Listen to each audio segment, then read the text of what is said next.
einhver viðbrögð við þessum árásum á þig sko á þá leið að það sé einhver pressa á að þér sé sparkað eða hvað að gerast núna á bak við tjöldin? Já, núna var ég boðaður á fund samskiptafulltrúa.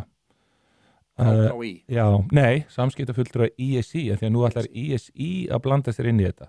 Íþróttasamband Íslands. Já, sem alveg galið sko og sko ég ætla eiginlega bara að fara fram á það hérna Lárus Blöndal, forseti ISI, segir hreinlega af sér. Já. Af hverju? Vegna þess að sko mér finnst þetta svo gróft einelti sko, og máli bara þetta snýst ekkert um mig. Þú veist, ég á eins og ég segi, ég á 2 mánuði eftir að minni baráttu og þá ég að fara að hugsa skipuleggja bara mín plön upp og nýtt. En þegar þú kemur fram aftur og aftur, þetta ekki fyrsta skipti sem hann gerir þetta, þá kemur hann fram í einhverju pólitík,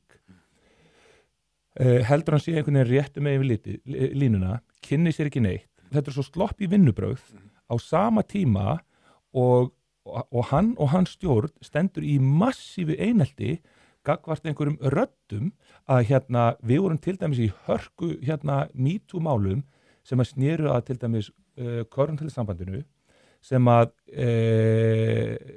Lárus og félagar litu gegnum fingur sér með.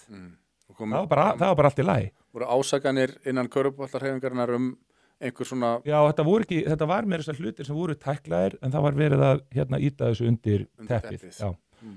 Og sama tíma þá mætir hann á þing þar sem ég var, kissir og knúsar Hannes, fer svo upp í pontu og singular mig út í ræðunni og talar um það að það þurfa að stoppa okkur 3. mars 2022 þá byrjum fund til þess að hreinsa loftið hitti mannin í persónu og hann viðurkennir fyrir mér að hafa ekki kynnt sér málin almennilega og hafa verið að lepja upp eftir Víði Halldórsinni og Hafrúnu Kristjánsdóttur sem eru miklir hatursmenn okkar fyrir þar aðstæður einar að þetta fólk sem hoppar upp á vagninu og sér til dæmis Hafrúnu gera þetta alltaf þegar kemur einhverjum svona hlutir í degluna.